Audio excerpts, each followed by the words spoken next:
आज तक आपने बहुत सारे मर्डर के मामले सुने होंगे, लेकिन आज का जो मामला है वो बहुत ही अलग है। इस कहानी में एक व्यक्ति लोगों की खोपड़ी को सर धड़ से अलग करता और फिर उसके अंदर से भेजा निकालकर उसका सूप बनाकर बड़े ही चाव से खाया करता। और उसने करीबन 14 लोगों को इस तरीके से ही मौत के घाट उतारा। ये सच्ची घटना सोचने पर मजबूर कर देती है कि इंसान से बड़ा कोई जानवर नहीं होता, इंसान से बड़ा कोई नरभक्षी नहीं होता। ये एक ऐसे व्यक्ति की कहानी है जिसे आप सुनोगे तो वाकई में आपके रोंगटे खड़े हो जाएंगे। नमस्कार, मैं महक चौधरी। आज की जो कहानी, सच्ची कहानी मैं लेकर आई हूँ, वो एक व्यक्ति की है।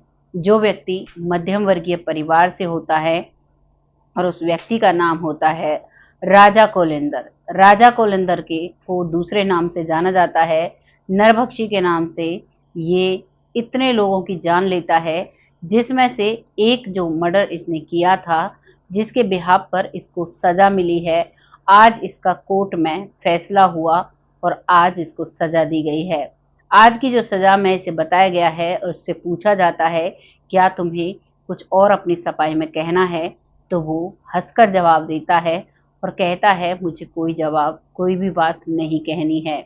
और इसको सजा सुना दी जाती है। आज ये जेल में है, पिछले 12 साल से वो जेल में ही है, लेकिन उससे पहले जितनी घटनाओं को इसने अंजाम दिया वाकई में हैरान कर देने वाली होती हैं।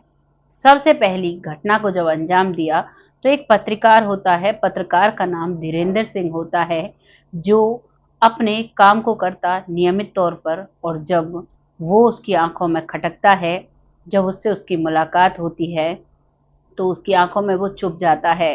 दरअसल जो ये राजा कुलिंदर था, किसी भी व्यक्ति से अगर इसकी दुश्मनी हो जाए या किसी से भी ये ईर्ष्या की भावना करने लगे, तो उसी के साथ ये ऐसी घटना घटित किया करता था।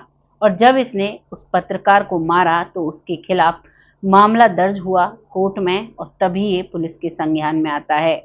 लेकिन कोई भी बात प्रूफ नहीं हुई थी, कुछ भी पुलिस को आइडिया नहीं लग पाया था, इसी वजह से ये बाहर रहता है। और उसके बाद एक मनोज कुमार नाम का एक व्यक्ति होता है, जो अपने ड्राइवर के साथ अपने बिजनेस के काम से कहीं जा रहा था। उस वक्त ये चाय की दुकान पर चाय पी रहा था, वहीं पर ये दोनों लोग रुकते हैं और वहीं पर वो भी चाय पीते हैं। इसकी मुलाकात उनसे होती है।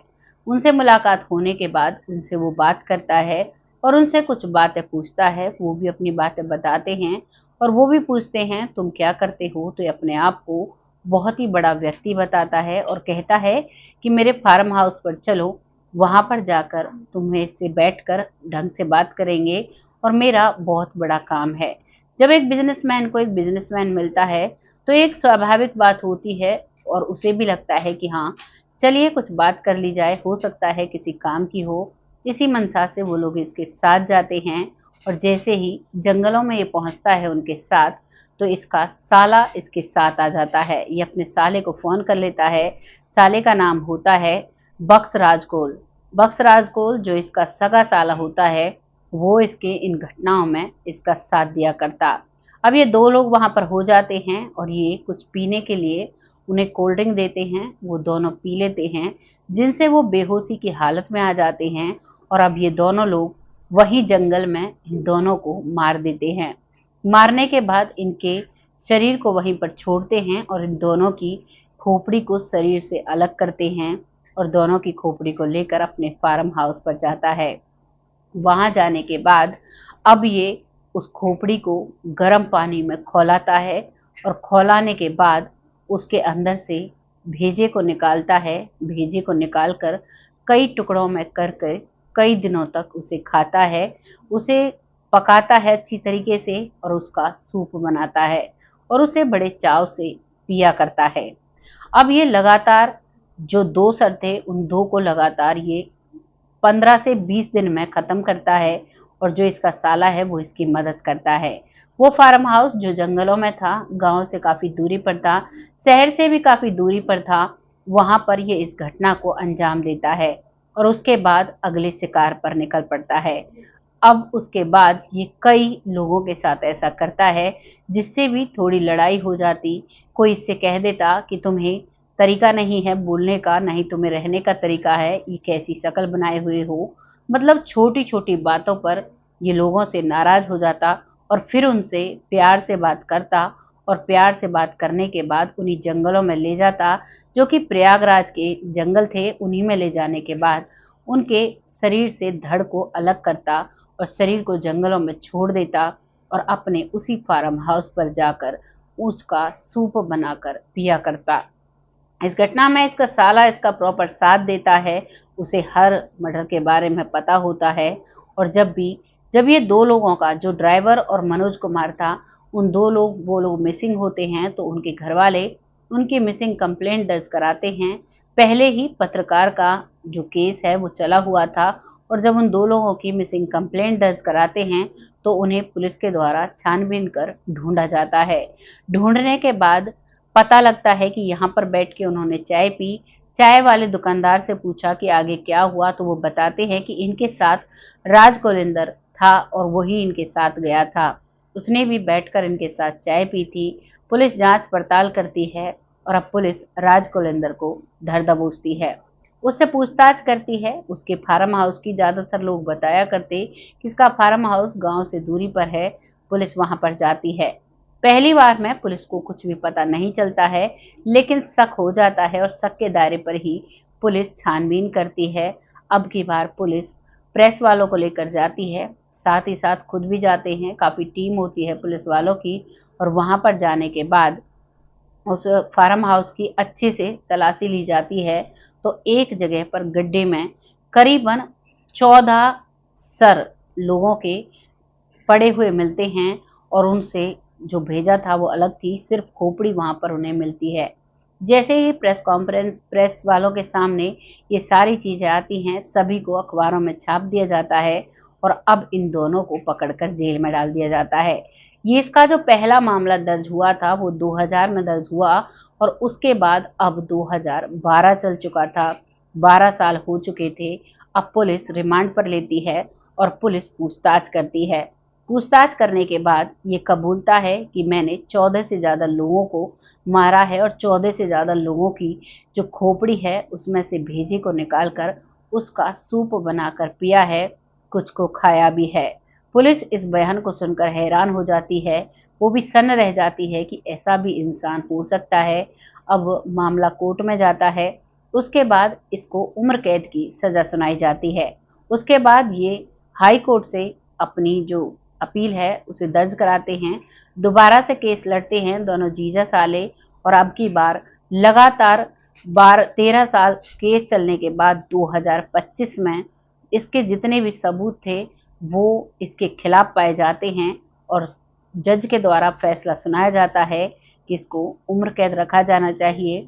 और इसका जुर्म है वो रेयर केस है, यानी कि बहुत कम रेशो पर ऐसे केसेस मिलते हैं जैसा केस इस व्यक्ति का मिलता है। यहाँ पर राजा कोलिंदर और बक्सराज कोल को दोनों को उम्र कैद की सजा हो जाती है। लोग जो भी सुनते हैं इस कहानी को वाकई में बहुत हैरान हो जाते हैं कि ऐसा भी कहीं पर होता है। लेकिन ये व्यक्ति जिसके चेहरे पर सिकन तक नहीं थी, हंसते हंसते पुलिस की गाड़ी में बैठता है, सर पर चोटी रखता है, पीछे जैसे पंडित रखते हैं और सफेद कपड़े पहनकर गले में गमछा लटकाए ऐसे चलता है मानो कोई मंत्री चल रहा हो। उसे बिल्कुल भी किसी भी चीज का अफसोस नहीं होता है। अब कोर्ट के द्वारा इसे जेल में डाल दिया गया है। इसकी कहानी यहाँ पर समाप्त हो जाती है। उम्र कैद पूरी जितनी भी उसकी उम्र होगी वो जेल में रहेगा। लेकिन आप लोग क्या कहना चाहेंगे ऐसे व्यक्ति के बारे में? अक्सर हम देखते हैं एक इंसान का इंसान ही सहारा होता है, लेकिन अगर आपको सहारे के रूप में ऐसा इंसान मिल जाए तो आपका क्या होगा? सावधान रहें, सतर्क रहें, ऐसे लोगों से बचकर रहें। न जाने कौन से व्यक्ति में कैसा, इसको एक साइको किलर भी बोलते हैं, न जाने कौन से व्यक्ति में किस चीज का शौक आ जाए। इसे लोगों का भेजा खाने का शौक था और इसकी वजह से इसने 14 लोगों का इस दुनिया से मिटा दिया और उनके सर का सूप बनाकर इसने पिया। कितनी हैरान कर देने वाली कहानी है, वाकई में डरा देने वाली कहानी है। ऐसी कहानियों को सुनकर, ऐसी सच्ची घटनाओं को सुनकर वाकई में डर लगने लगता है। न जाने सामने वाला व्यक्ति आपके बारे में क्या सोचता है। तो इसीलिए आपको सावधान रहने की ज़रूरत है। अनजान व्यक्ति से कभी बात भी नहीं करनी चाहिए। और इस केस में एक बात और थी, इसने कई जानने वालों को, और तो और जो इसके फार्म हाउस को साफ करने वाला व्यक्ति आता है, उसके भी भेजे का इसने सूप पिया था, क्योंकि वो व्यक्ति कयास्त बिरादरी का था और बताया जाता है, ये सुनता था कि कयास्त बिरादरी के लोगों का जो दिमाग है वो बहुत तेज होता है, और इसी मंशा से उसने उसको मारकर उसके सर का भेजे का सूप बनाकर उसे पिया। ये कहानी वाकई में डरा देने वाली है, लेकिन ये सच्ची घटना है। तो ऐसे लोगों से सावधान करने के लिए इस कहानी को मैं आज आपके सामने लेकर आई। ज़्यादातर आपके इस चैनल पर पुनर्जन्म और मरने के बाद क्या होता है, इन घटनाओं को मैं लेकर आती हूँ, लेकिन जो जुर्म हो रहे हैं, जो लोगों के बीच में नरभक्षी पले हुए हैं, उनसे सतर्क होने के लिए ये जानकारी भी ज़रूरी थी। इसीलिए आप सबके सामने ये सच्ची घटना मैं लेकर आई हूँ। आपको जो भी लगा है इस व्यक्ति के साथ और क्या सज़ा इसे मिलनी चाहिए थी, वो लिख सकते हैं। और ऐसे लोगों से आप सावधान रहें, इसीलिए मैं इस कहानी को लेकर आई। इस कहानी को सुनाकर आप में से किसी का भी दिल दुखाने का मेरा बिल्कुल भी कोई मकसद नहीं है।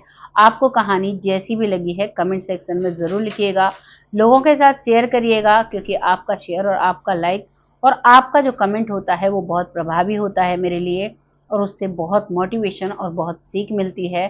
तो इसीलिए अपने कमेंट लगातार लिखते रहें और अवेयर रहें, लोगों से सतर्क रहें, अपने जीवन में किसी भी ऐसे व्यक्ति से दूर रहें। बस इसीलिए इस कहानी को लेकर आई हूँ। बहुत जल्द ऐसी ही किसी सच्ची, आज अच्छी नहीं कहूँगी क्योंकि ये बिल्कुल भी अच्छी नहीं है, इस कहानी में 14 लोग इस दुनिया से चले गए एक व्यक्ति के संगी होने की वजह से। तो इसीलिए कहना चाहूँगी, ऐसी ही सच्ची घटना के साथ फिर से आती हूँ। तब तक आप सब सतर्क रहें, सावधान रहें और स्वस्थ रहें, बस यही कामना करती हूँ। आज कहानी यहाँ पर समाप्त हो जाती है। अब वक्त आता है उन लोगों का जो लोग दिल से सपोर्ट करते हैं और बहुत प्यारे कमेंट लिखते हैं। आपका तहे दिल से धन्यवाद करना चाहती हूँ। आप सबके सपोर्ट से हम आगे बढ़ रहे हैं। ऐसे ही अपना प्यार और अपना सपोर्ट देते रहें, जिससे कि मैं आगे बढ़ती रहूँ। तब तक के लिए जय हिंद, जय भारत।